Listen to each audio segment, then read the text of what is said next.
আসসালামু আলাইকুম। হয়তো সাহাবা রাদিয়াল্লাহু আনহুম চতুর্থ খণ্ড হইতে বর্ণিত। হযরত জাবের রাদিয়াল্লাহু আনহু বলেন, রাসূলুল্লাহ সাল্লাল্লাহু আলাইহি ওয়াসাল্লাম নিকট যখন ওহী আসিত তখন অথবা তিনি যখন ওয়াজ করিতেন তখন তুমি তাহাকে দেখিলে বলিতে, আসন্ন আযাব সম্পর্কে কোন কওমের একজন ভীতি প্রদর্শনকারী। আর যখন উক্ত ভাব কাটিয়া যাইত তখন দেখিলে বলিতে, তিনি সর্বাপেক্ষা সুপ্রসন্ন, সর্বাধিক হাস্যময় ও সর্বাপেক্ষা হাস্যোজ্জ্বল ব্যক্তি। আবু উমামা রাদিয়াল্লাহু আনহু বলেন, রাসূলুল্লাহ সাল্লাল্লাহু আলাইহি ওয়াসাল্লাম সর্বাপেক্ষা হাস্যমুখ ও সর্বাধিক সৎ স্বভাবের অধিকারী ছিলেন। তাবরানী। হযরত সাদ রাদিয়াল্লাহু তিরপুর নিকেবের কন্যা আমর ইবনে আস ইবনে সাদ রহমতুল্লাহ বলেন, হযরত সাদ ইবনে রাদিয়াল্লাহু আনহু বলিয়াছেন, আমি রাসূলুল্লাহ সাল্লাল্লাহু আলাইহি ওয়াসাল্লাম খন্দকের যুদ্ধের দিন এমনভাবে হাসিতে দেখিয়াছি যে তাহার দাঁতন মুবারক প্রকাশ হইয়া গিয়াছে। আমর বলেন, আমি জিজ্ঞাসা করিলাম, তিনি একই কারণে হাসিয়াছেন? তিনি বলিলেন, শত্রুপক্ষের এক ব্যক্তির নিকট একটি ঢাল ছিল। সাদ দক্ষ তীরন্দাজ ছিলেন। সে নিজের লড়াট ডাকিবার উদ্দেশ্যে ডাল একদিক অধিক করিতেছিলেন। সাধারণ ধনুকে তীর শোধন করিয়া নিশানা করিলেন। মুক্ত ব্যক্তি ঢাল হইতে মাথা উড়াইবার মাত্র তিনি তীর নিক্ষেপ করিলেন। তীব্র সোজা তার কপালে বিদ্ধ হইয়া ভুল হইল না, আর সে পা উপর দিয়ে করিয়া উল্টাইয়া পড়িল। উহাদিকে রাসূলুল্লাহ এমনভাবে হাসিয়া উঠিলেন যে তাহার দাঁতন মুবারক প্রকাশ করিয়া হইয়া গেল। আমের বলেন, আমি জিজ্ঞাসা করলাম, তিনি কি কারণে হাসিলেন? তিনি বলিলেন, সাদের লোকটির ওপর এইরূপ তীর নিক্ষেপ করার ওপর। তিরমিজি। এক সাহাবীর রমজানের স্ত্রী সহবাসের ঘটনা। হযরত আবু হুরায়রা রাদিয়াল্লাহু আনহু বলেন, এক ব্যক্তি নবী করিম সাল্লাল্লাহু আলাইহি ওয়াসাল্লামের নিকট আসিয়া বলিল, আমি ধ্বংস হইয়া গিয়াছি।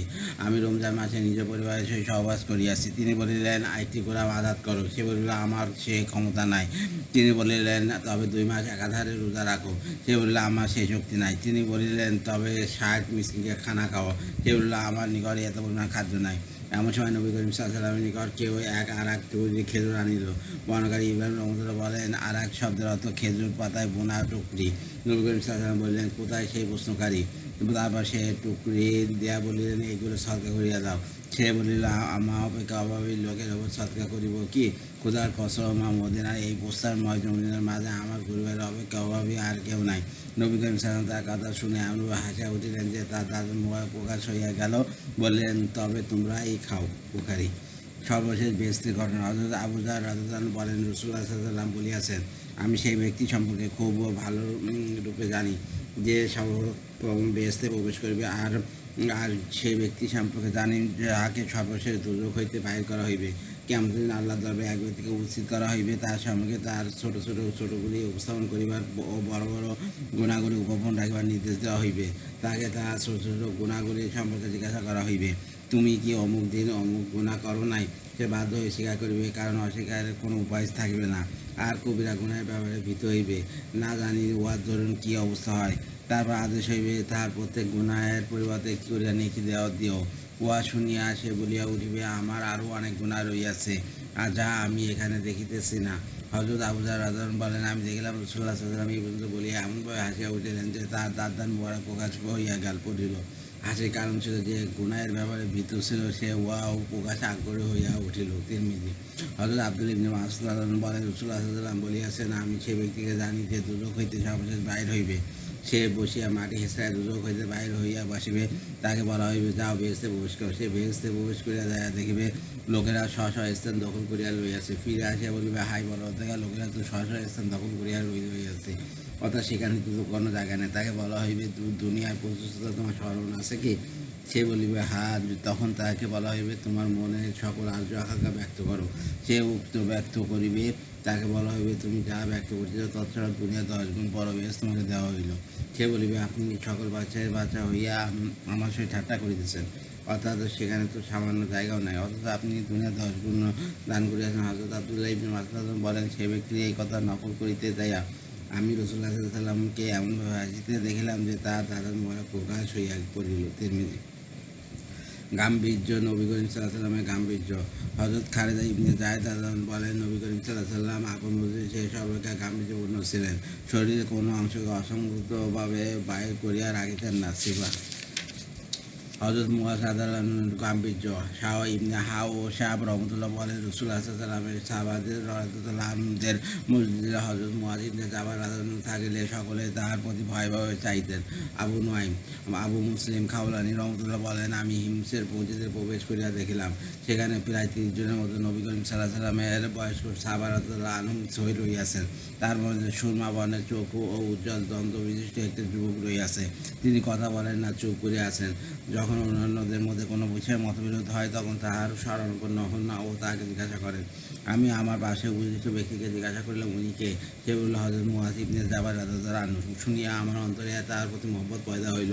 তাদের মজলিসে শেষ হওয়া পর্যন্ত আমি তাদের সহিত রইলাম। আবু নুয়াইম অপর এক রেওয়াতে আছে একদিন হযরত আবু মুসলিম রাদিয়াল্লাহু আনহু রাসূলুল্লাহ সাল্লাল্লাহু আলাইহি ওয়াসাল্লাম রাদিয়াল্লাহু আনহুদের সহিত মসজিদে প্রবেশ করিলেন। সেদিন সাহাবা রাদিয়াল্লাহু আনহু অনেকে উপস্থিত ছিলেন। হযরত ওমর ইবনে খাত্তাব রাদিয়াল্লাহু আনহু খেলাফতের আমলে প্রাথমিক কাজ ছিল। তিনি বলেন তাদের এক মজলিসে বসিলাম যাদের ৩০ জনের অধিক সাহাবা ছিলেন। তারা প্রত্যেকে রাসূলুল্লাহ সাল্লাল্লাহু আলাইহি ওয়াসাল্লামের হাদীস সম্পর্কে আলোচনা করিতেছিলেন। উক্ত মজলিসে অর্থাৎ শ্যামলা বর্ণের মিষ্টভাষী একটি উজ্জ্বল চেহারা বিশিষ্ট সর্বাপেক্ষা কম বয়স্ক এক যুবক বসিয়াছিলেন। তাহাদের কোনো হাদীস সম্পর্কে সংশয় হইলে তারা তার শরণাপন্ন হন ও তিনি তাদের হাদীস বলিয়া দেন। তারা জিজ্ঞাসা না করিলে তিনি কোনো কথা বলেন না। আমি তাহাকে জিজ্ঞাসা করলাম হে আল্লাহর বান্দা আপনি কে? তিনি বলিলেন আমি মুয়াজ ইবনে জাবাল। আবু নুয়াইম ক্রোধ দমন ও সাহাবা রাদিয়াল্লাহু ক্রোধ দমন। আবু বারজা রহমতুল্লাহ বলেন এক ব্যক্তি হযরত আবু বকর রাদিয়াল্লাহু আনহুকে গালাগালি করিল।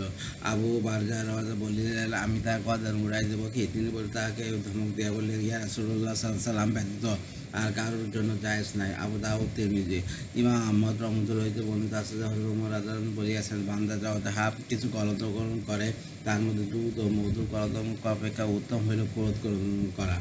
আত্মমর্যাদা বোধ হযরত উবাই রাদিয়াল্লাহু আনহুর আত্মমর্যাদা বোধ। হযরত উবাই ইবনে কাব রাদিয়াল্লাহু আনহু হতে বর্ণিত আছে এক ব্যক্তি নবী করিম সাল্লাল্লাহু আলাইহি ওয়াসাল্লামের নিকটে আসিয়া বলিল অমুক ব্যক্তি আমার পিতা স্ত্রীর ঘরে প্রবেশ করে। উহা শুনিয়া হযরত উবাই রাদিয়াল্লাহু আনহু বলেন আমি হইলে তাকে তরবারি দ্বারা শেষ করিয়া দিতাম। নবী করিম সাল্লাল্লাহু আলাইহি ওয়াসাল্লাম হাসিয়া বলিলেন হে উবাই তোমার মধ্যে কি আশ্চর্য মর্যাদা বোধ! আমি তোমার অপেক্ষা অধিক মর্যাদা বোধ রাখি আর আল্লাহ তাআলা আমার অপেক্ষা অধিক মর্যাদা বোধ রাখেন। হযরত সাদ রাদিয়াল্লাহু আনহু আত্মমর্যাদা বোধ। হযরত মুগীরা রাদিয়াল্লাহু আনহু বলেন হযরত সাদ ইবনে ওয়াদা রাদিয়াল্লাহু আনহু আমি যদি কোনো পুরুষকে আমার স্ত্রীর সহিত দেখি তবে অবশ্যই তার বাড়ির ধারালো অংশের আঘাতে আমি তাকে শেষ করিয়া দিব। রাসূলুল্লাহ সাল্লাল্লাহু আলাইহি ওয়াসাল্লামের নিকট তার এই উক্তি পৌঁছালে তিনি বললেন তোমরা কি সাদের আত্মমর্যাদা বোধ দেখে আশ্চর্য বোধ করিতেছ?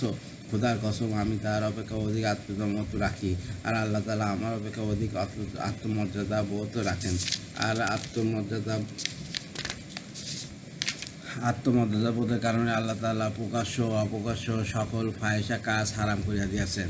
আর আল্লাহ তাআলা তওবাকে সর্বাধিক ভালোবাসেন বলিয়া ভীতি প্রদর্শনকারী ও সুসংবাদ দানকারী নবী রাসূলগণকে পাঠিয়েছেন এবং আল্লাহ তাআলা প্রশংসাকে সর্বাধিক ভালোবাসেন বলিয়া বেহেশতের ওয়াদা করিয়াছেন। বুখারী ও মুসলিম। হযরত আবু হুরায়রা রাদিয়াল্লাহু আনহু বলেন হযরত সাদ ইবনে ওয়াদা রাদিয়াল্লাহু আনহু বলিলেন আমি যদি আমার পরিবারের সহিত কোনো পুরুষকে পাই তবে কি ৪ জন সাক্ষী আনয়ন পূর্বে তাকে ছুঁইব না? রাসূলুল্লাহ সাল্লাল্লাহু আলাইহি ওয়াসাল্লাম বললেন হ্যাঁ। তিনি উত্তর করিলেন কখনো নয়, বরং সেই বান্দার কসম যিনি আপনাকে হক দিয়ে পাঠিয়েছেন আমি তাহাকে উহার পূর্বে তরবারি দ্বারা শেষ করে দিব। রাসূলুল্লাহ সাল্লাল্লাহু আলাইহি ওয়াসাল্লাম বললেন তোমাদের সর্দার কি বলিতেছে শোনো। অবশ্যই সে অত্যন্ত আত্মমর্যাদা বোধ রাখে তবে আমি তার অপেক্ষা অধিক আত্মমর্যাদা বোধ রাখি। আল্লাহ তাআলা আমার অপেক্ষা অধিক আত্মমর্যাদা বোধ রাখেন। মুসলিম। হযরত ইবনে আব্বাস রাদিয়াল্লাহু হইতে একটি সুদীর্ঘ হাদীস বর্ণিত হইয়াছে যে সাহাবা কেরাম রাদিয়াল্লাহু আনহুম বলিলেন তাহাকে সাদ রাদিয়াল্লাহু আনহু তিরস্কার করিবেন না। তিনি একজন অত্যন্ত আত্মমর্যাদা বোধ সম্পন্ন ব্যক্তি। খোদার কসম তিনি যখন কুমারী ব্যতীত বিবাহ করেন নাই আর তার অত্যাধিক আত্মমর্যাদা বোধের দরুন তাকে তালাক দেওয়া কোনো মহিলাকে আমরা কখনো বিবাহ করিতে সাহস পাই নাই।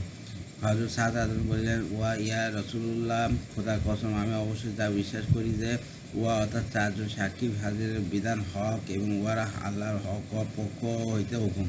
কিন্তু আমি আশ্চর্যবোধ করিতেছি এই জন্য যে আমি যদি কোনো নষ্টা মেয়ে লোকের উরুর উপর উরু রাখিয়া কোনো পুরুষকে পড়িয়া থাকিতে দেখি তবে তাকে কোনরূপ তাড়া না দিয়ে এবং নাড়া না দিয়ে ৪ জন সাক্ষী আনিতে যাইব। খোদার কসম আমি সাক্ষী আনতে তো সে আপন কার্য সমাধা করিয়া ফেলিবে। আবু ইয়ালা। আল্লাহ হাফেজ।